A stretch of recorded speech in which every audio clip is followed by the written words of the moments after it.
तंत्रज्ञान आहे ते शेतकऱ्यांपर्यंतच्या बांधावरती आपण पोहोचवतो। आणि मंत्री महोदय साहेबांना विनंतीपूर्वक सांगतो की ह्या ज्या कंपन्या इथे ज्या लागलेल्या आहेत याचं टेस्टिंग झालेले जे काही रिझल्ट असतील त्याची खातरजमा झाल्याशिवाय कोणालाही या ठिकाणी प्रात्यक्षिक केलं जात नाही। म्हणजे मार्केटिंग हा विषय डोक्यात ठेवून त्यांना आम्ही बोलवत नाही। आम्ही त्यांना सांगतो की तुमचं टेस्टेड टेक्नॉलॉजी आम्हाला पाहिजे आणि टेस्टेड टेक्नॉलॉजी जर असेल तरच आणि त्याचा निरनिराळ्या ठिकाणी जे आपल्याला मल्टी लोकेशन ट्रायल्स त्याच्या झाल्याशिवाय त्यांना इथं कुठल्या प्रकारची आपण या प्रदर्शनामध्ये परवानगी देत नाही। त्यामुळं आज शेतकऱ्यांना खात्री आहे की या ठिकाणी टेस्टेड टेक्नॉलॉजी असलेल्याच कंपन्यांची खतं औषधे या ठिकाणी येतात। त्याचबरोबर आपल्या केंद्र सरकारने आणि महाराष्ट्र शासनाने गेल्या 5 वर्षापासून नैसर्गिक शेती आणि सेंद्रिय शेतीच्या संदर्भात इथे प्रकल्प KVK मध्ये राबवलं जातं। महाराष्ट्रातले जवळजवळ 12 KVK मध्ये हा प्रकल्प आहे। निरनिराळ्या रिजनमध्ये आपल्या इथं नारायणगाव KVKला तो प्रोजेक्ट मिळाला कारण आपल्याकडं 3 प्रकारचं हवामान या ठिकाणी आहे। या 3 प्रकारच्या हवामानामध्ये कुठली पिकं चांगली येतात याच्यामध्ये आपल्याला शेतकऱ्यांना अवगत करायचं। यामध्ये महात्मा फुले कृषी विद्यापीठ राहुरी याची आपली बायोटेक्नॉलॉजीची लॅब आहे पुण्याला, त्याच्यामध्ये आपण सगळ्या मातीचं पृथक्करण करतो। त्यात अणुजीव किती आहे हे तपासल्याशिवाय आपण तपासतो। आणि आता जवळजवळ गेले 3 वर्ष हा प्रकल्प या ठिकाणी राबवतो। याच्यामध्ये उत्पादन खर्चही कमी झालेला आहे आणि उत्पादनही वाढलेलं आहे। अशा दृष्टिकोनातून आपण त्याच्यामध्ये काम करतोय।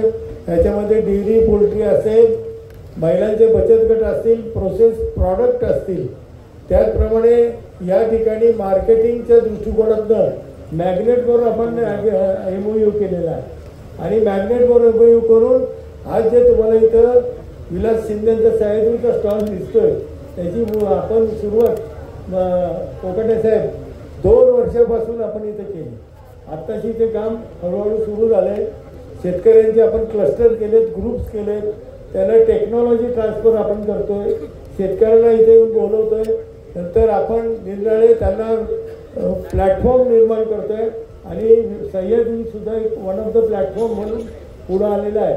त्यामुळे आपल्याला शेतकऱ्यांचं केळी निर्यातीचं काम आता सुरू झालंय। काही सांगलीमधील बायोसायन्स म्हणून एक कंपनी आहे, तिला सुद्धा या प्लॅटफॉर्मवर आम्ही आणलेलं आहे। त्यामुळे शेतकऱ्यांना आज मल्टिपल चॉईस ठेवून त्याच्या मालाला दर मिळेल कसा हाही प्रयत्न केला। ह्या प्रयत्नातून यंदाच्या वर्षी सुरुवातीच्या सीझनला शेतकऱ्यांना जवळजवळ 25 ते 30 रुपयापासून तर 25 रुपयापर्यंत केळीच्या प्रति किलो दर शेतकऱ्याच्या शेतात मिळालेला आहे आणि त्याचं पेमेंट सुद्धा शेतकऱ्याला लगेच क्रेडिट झालं। त्याच्याकरता बर्ड केअर, नंतर त्याचं बर्ड इंजेक्शन, या सगळ्या टेक्नॉलॉजी KVKच्या आमच्या एंटॉमॉलॉजी कीटकशास्त्र विभागाचे तज्ज्ञांच्या मार्गदर्शनाने करतो आपण। त्याचप्रमाणे आपण शेतकऱ्यांना प्लॅटफॉर्म तयार करून दिला। अमेझॉन बरोबर सुद्धा आपलं ॲग्रीमेंट आहे। आज भारतीय कृषी अनुसंधान परिषदेबरोबर त्यांनी आपल्या अमेझॉनने सुद्धा सप्लायचे करता ॲग्रीमेंट केलेलं आहे आणि आपल्या KVK 4 वर्षापूर्वी आपण त्यांच्यावर ॲग्रीमेंट केलं। त्याप्रमाणे शेतकरी त्या नेटवर्कमध्ये आपला माल विकतात आणि त्याचे पैसे त्यांना अगदी चांगल्या पद्धतीने मिळत आहेत। अशा पद्धतीने मग पोल्ट्री असेल, डेअरी असेल, त्याचप्रमाणे निरनिराळे खतं औषधं असतील, सेंद्रिय शेती असेल, याच्यामध्ये आपण शेतकऱ्यांना करतोय आणि शेतकऱ्याचं उत्पादन कमीत कमी कसं खर्च येईल, त्याला जास्तीत जास्त कसं उत्पादन मिळेल, त्याची गुणवत्ता कशी चांगली राहील, या दृष्टिकोनातून कृषी विज्ञान केंद्र सतत काम करते। आपण यामध्ये आज सांगायला काय हरकत नाही, आपण AIला सुद्धा सुरुवात केलेली आहे। आर्टिफिशियल इंटेलिजन्समध्ये IoT मध्ये पण सुरुवात केलेली आहे। आज जे फसल आणि हे जे लोक बोलत आहेत त्याचं काम आम्ही 6 वर्षापासून सुरू केलं। आज आमच्या दुर्गम तालुक्यामध्ये जवळजवळ 250 ते 300 एकरावरती आता युनिट बसवत आहे। आम्ही त्यांना सांगितलं की आम्हाला लिप सेन्सिंग पाहिजे, न्यूट्रिएंट व्हॅल्यू किती कमी झाली, त्याच्यामध्ये आम्हाला कुठल्या प्रकारची खतं द्यायला पाहिजे, फवारणी कुठली करायला पाहिजे, म्हणजे औषधाची नव्हे, सूक्ष्म अन्नद्रव्याची, खतांची कशी फवारणी करायला पाहिजे याही बाबतीत त्यांना आम्ही करतो. जसं इथे या ठिकाणी आमची शिक्षण संस्थेमध्ये शेतीला विशेष प्राधान्य आहे.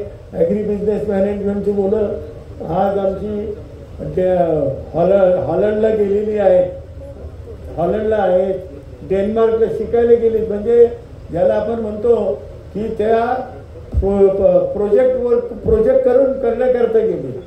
म्हणजे त्यांना तिथे जाऊन एक्सपिरियन्शियल लर्निंग आहे आणि त्या कंपन्या त्याला पैसे देतात, म्हणजे जसं स्टायपेंड देतात. या पद्धतीने सगळ्या पद्धतीने आपल्या शेतकऱ्यांच्या मुलांना आपल्याला जास्तीत जास्त कसं शेती विमुख करता येईल. मगाशी आपण जो प्रश्न विचारला, आमच्याकडं जवळजवळ 80% सेल्फ एम्प्लॉयमेंट आहे. आमचे स्टार्टअपचे प्रोजेक्ट चालू आहेत. मी आपल्याला माहिती करता लिस्ट मुद्दाम देतो, कारण कशा प्रकारे काम केल्यानंतर काय पद्धतीने आपण पुढे जाऊ शकतो याचं सगळं आपण करतोय.